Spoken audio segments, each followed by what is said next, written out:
Assalamualaikum warahmatullahi wabarakatuh. Perkenalkan, nama saya Namor Ali Marsuna. Saya sedang menjalani kuliah program studi neuropsikologi di Universitas Cita Indonesia. Pada video kali ini, saya akan mengangkat topik tentang dampak burnout terhadap kesehatan mental, yang kemudian saya mengambil judul Burnout ketika lelah bukan sekedar lelah. Video ini saya buat untuk memenuhi tugas evaluasi tengah semester untuk mata kuliah Mental Health di semester 5 ini. Baiklah, mari kita mulai saja. Pertama, pernahkah Anda merasa sangat lelah? Bukan hanya secara fisik, tetapi juga secara emosional dan mental. Lelah yang terasa begitu dalam, seolah-olah tidak ada lagi energi yang tersisa. Lelah yang membuat Anda kehilangan semangat untuk melakukan hal-hal yang dulu Anda nikmati. Lelah yang disertai perasaan sinis terhadap pekerjaan, dan muncul pertanyaan dalam hati Anda, apakah saya memang tidak cukup baik? Nah, jika Anda pernah atau bahkan sedang mengalaminya, mungkin Anda tidak sekedar lelah. Mungkin Anda sedang mengalami yang namanya burnout. Dalam video kali ini, kita akan membahas secara mendalam tentang burnout. Apa itu? Apa penyebabnya? Bagaimana dampaknya terhadap kesehatan mental? Dan yang terpenting, bagaimana cara mengenali serta mengatasinya. Pembicaraan ini sangat penting, terutama di era modern yang menuntut produktivitas tinggi dan seringkali mengabaikan keseimbangan hidup. Mari kita mulai perjalanan kita untuk memahami burnout. Baiklah, mari kita mulai dengan pertanyaan mendasar, apa sebenarnya burnout itu? Mungkin banyak dari kita yang menganggap burnout sama dengan stres. Padahal menurut Christina Maslach, seorang profesor psikologi dari University of California, Berkeley, yang merupakan pelopor penelitian tentang burnout, menyatakan bahwa burnout dan stres keduanya berbeda. Burnout didefinisikan oleh World Health Organization atau WHO sebagai sebuah sindrom yang dikonseptualisasikan sebagai hasil dari stres kronis di tempat kerja yang tidak berhasil dikelola dengan baik. WHO secara resmi mengakui burnout sebagai occupational phenomenon atau fenomena pekerjaan pada tahun 2019 dalam ICD-11. Artinya, burnout bukanlah diagnosis medis seperti depresi, melainkan respon terhadap stres kerja yang berkepanjangan. Kemudian, menurut Maslach, burnout memiliki 3 komponen utama, yaitu yang pertama, kelelahan emosional atau emotional exhaustion. Ini adalah komponen yang paling sering dikenali. Anda merasa energi Anda terkuras habis, lelah secara fisik dan emosional, rasanya seperti tangki bensin Anda kosong dan tidak ada lagi yang bisa Anda berikan.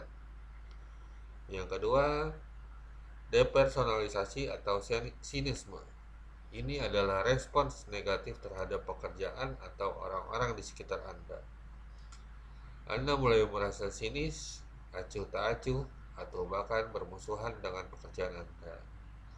Mungkin Anda mulai berpikir, pekerjaan ini tidak ada gunanya, atau saya tidak peduli lagi dengan klien atau rekan kerja saya. Ini adalah bagian dari bentuk perlindungan diri, tetapi sebenarnya justru malah memperburuk keadaan. Yang ketiga, penurunan rasa pencapaian diri atau reduced personal accomplishment. Komponen ini berkaitan dengan penilaian negatif terhadap diri sendiri. Anda mulai ragu akan kemampuan Anda dan kompetensi Anda. Anda merasa tidak efektif, tidak produktif, dan merasa bahwa apa yang Anda lakukan tidak berarti apa-apa. Kemudian muncul pertanyaan, apa sih gunanya saya ada di sini, atau saya tidak becus melakukan ini? Jadi, ketika seseorang mengatakan saya stres karena pekerjaan, itu mungkin belum sampai pada tingkat burnout. Burnout adalah kondisi di mana ketiga komponen ini, yaitu kelelahan, sinisme, dan perasaan tidak berdaya, hadir secara bersamaan dalam intensitas yang tinggi. Lalu, apa yang menyebabkan seseorang bisa mengalami burnout? Christina Maslach dan Michael Leiter mengidentifikasikan 6 area ketidakcocokan atau mismatch antara individu dengan pekerjaannya yang menjadi penyebab utama burnout. Mari kita bahas satu persatu secara rinci. Yang pertama, beban kerja atau workload. Ini adalah yang paling sering disebut ketika tuntutan pekerjaan terlalu tinggi, sementara sumber daya tidak mencukupi, maka resiko burnout meningkat pesat. Beban kerja yang berlebihan dan tidak realistis membuat Anda kelelahan. Dan ingat, kita ini pandai menambah beban tapi sangat buruk dalam menguranginya. Yang kedua, kontrol. Ketidakcocokan terjadi ketika Anda memiliki kendali yang cukup atas pekerjaan Anda. Misalnya, Anda tidak punya wewenang untuk menentukan cara kerja, jadwal kerja, atau bahkan prioritas tugas. Kemudian Anda merasa menjadi boneka di tempat kerja yang sangat melelahkan secara psikologis. Yang ketiga, penghargaan atau reward. Ini bukan hanya soal gaji, ini tentang pengakuan, apresiasi, dan rasa bahwa pekerjaan Anda dihargai. Ketika Anda sudah bekerja keras tetapi tidak ada pengakuan yang pantas, kemudian timbullah rasa frustasi dan ketidakberdayaan. Yang keempat, komunitas. Komunitas di sini adalah hubungan sosial di tempat kerja Anda. Apakah Anda memiliki rekan kerja dan atasan yang suportif, atau justru Anda berada di lingkungan yang beracun atau toksik di mana Anda merasa dibully, dikucilkan, atau tidak didukung? Lingkungan sosial yang buruk adalah pemicu besar burnout. Yang kelima adalah keadilan atau fairness. Ketika Anda merasa diperlakukan tidak adil, misalnya ada diskriminasi atau ketidaksetaraan, atau orang lain naik jabatan dengan cara yang tidak patut, maka rasa hormat Anda terhadap tempat kerja hilang. Hal ini memicu kemarahan dan sinisme.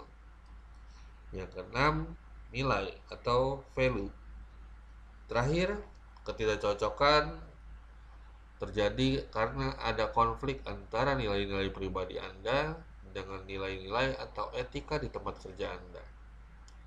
Misalnya, Anda diminta melakukan hal-hal yang bertentangan dengan hati nurani.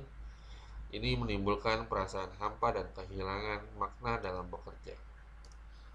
Singkatnya, burnout bukanlah masalah pribadi Anda semata. Ini adalah masalah relasi antara Anda dengan lingkungan pekerjaan Anda. Seperti yang selalu ditekankan Maslach, yang menjadi masalah adalah ketidakcocokan atau mismatch dalam relasi tersebut.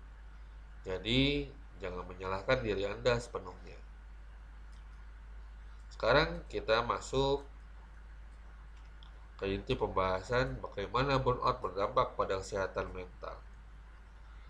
Burnout bukan hanya membuat Anda lelah, dampaknya bisa merambah ke berbagai aspek kehidupan dan kesehatan Anda.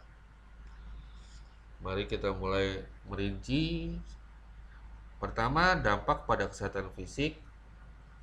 Burnout yang berkepanjangan bisa menurunkan sistem kekebalan tubuh, membuat Anda lebih rentan terhadap penyakit seperti flu, sakit kepala, hingga gangguan pencernaan. Anda mungkin akan mengalami gangguan tidur, pola makan berubah, dan tekanan darah yang meningkat. Yang kedua, dampak pada kesehatan psikologis. Dari sisi emosional, Anda akan merasa cemas, mudah marah, sedih, dan kehilangan motivasi. Dalam jangka panjang, burnout dapat menjadi pintu masuk menuju gangguan mental yang lebih serius, seperti depresi dan kecemasan kronis. Seorang psikolog bernama Susana Kenyon dalam sebuah podcast menyebutkan bahwa burnout bisa memicu perasaan seperti semuanya runtuh menimpa Anda dan bahkan hingga menjadi depresi. Yang ketiga, dampak pada perilaku dan kehidupan sosial. Anda cenderung menarik diri dari lingkungan sosial, kehilangan minat pada kegiatan yang dulu menyenangkan, dan performa kerja menurun drastis. Hubungan dengan keluarga dan teman bisa terganggu karena Anda menjadi lebih sensitif dan mudah tersinggung. Ada juga kecenderungan untuk menggunakan alkohol atau obat-obatan sebagai mekanisme coping yang maladaptif. Burnout juga menciptakan lingkungan setan yang sulit diputus.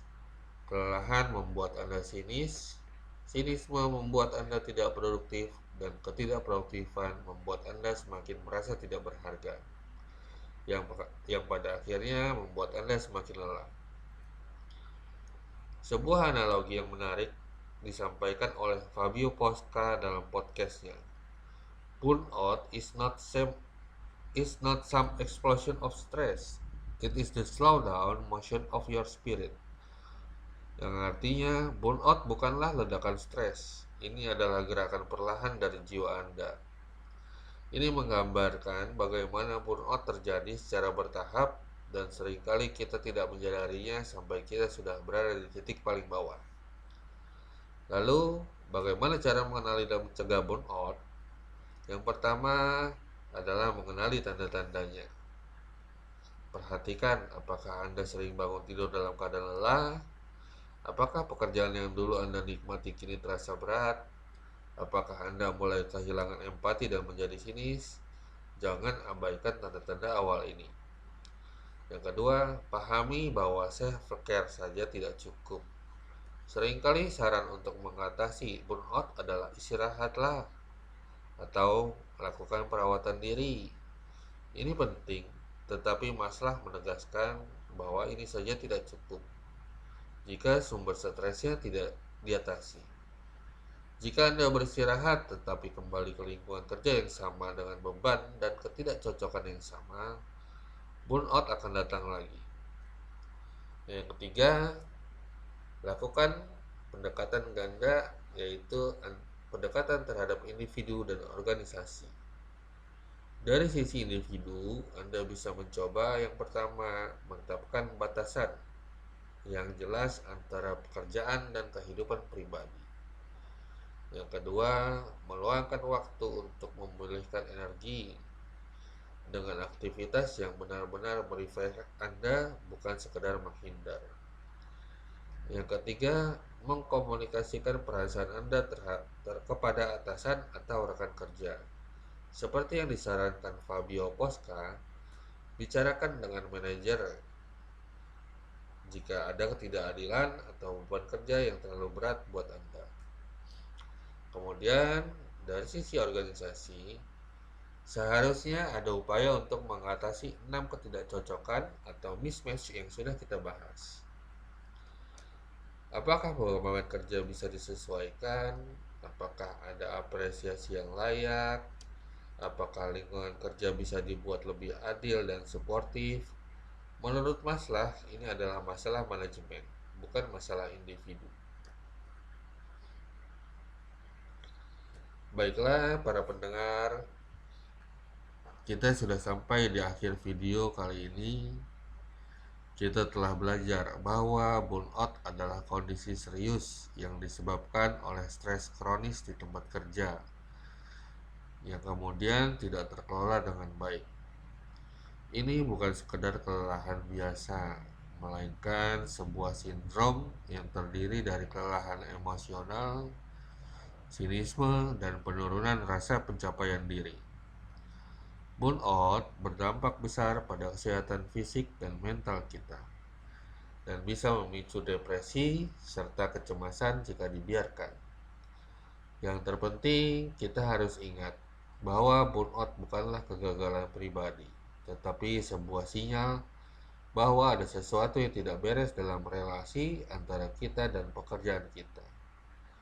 Jadi, jika Anda merasa mengalami tanda-tanda burnout, jangan diam saja. Mulailah dengan mengenali, kemudian bicarakan dengan orang-orang yang Anda percaya, dan jangan ragu untuk mencari bantuan profesional jika diperlukan.